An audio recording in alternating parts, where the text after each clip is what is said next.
not a political person, and I should ask you up front, are you being financed by anybody for this kind of research, or is this just curiosity?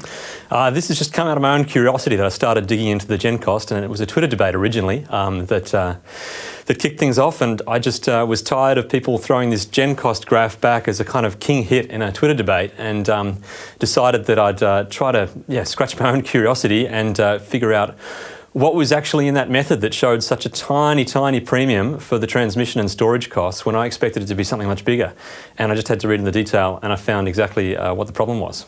That's right, because you do think that the turning of a turbine that makes electricity through coal, that'd be pretty cheap versus all this infrastructure you've got to build, all these wires everywhere, these giant arrays, putting stuff out to sea, whatever thing they can dream up. You'd think, surely the old way has still got to be cheaper, even if coal's expensive.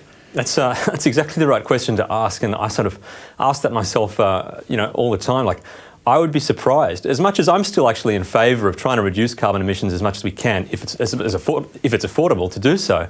But it's been cheap for years. Why should we expect that all of a sudden now there's some new data that says that it's become suddenly a whole lot more expensive than solar and wind? So it's a big ask to believe that it's suddenly cheaper than coal and gas, and it's not supported by the evidence because they haven't incorporated all the full costs, such as the transmission and storage, that they say on the front in the executive summary they have incorporated. So it's just that simple to look into the detail.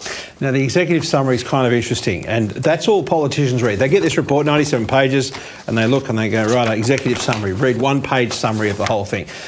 It's the cheat sheet. And the trouble with the cheat sheet is it's as shallow as sheet. It actually doesn't really tell you very much at all. When you dig into this, you start to find out that there are so many assumptions, and we'll get to those assumptions in a second. But,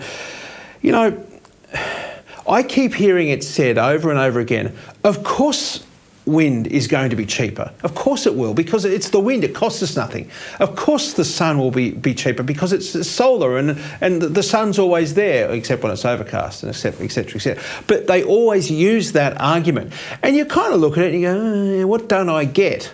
What is it we don't get? Yeah, that's right. I suppose what we don't get is the way that we consume electricity, because we don't consume electricity, and I use this analogy in my video, we don't consume electricity like, I don't know, a crop or a plant consumes energy from the sun or rain from the sky, where you can get a bit 1 hour, you can get a bit 1 day, you can go without for a little while, and so long as some comes eventually, that's all good.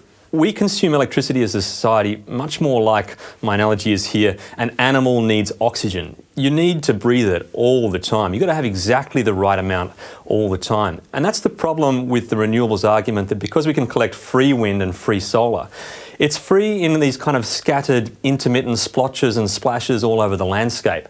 But bringing it together into that perfectly steady stream that we actually require to have the right amount continuously delivered to our doorsteps, that's the difficult bit, that's the expensive bit, making it a continuous, steady, controllable supply that fits with all the machinery and all the systems we need in our day-to-day lives. And so gathering it in, even though it's free falling around in the landscape, gathering those splashes and splashes in the landscape and bringing it in to be a consistent, steady stream at exactly the times and places we need it,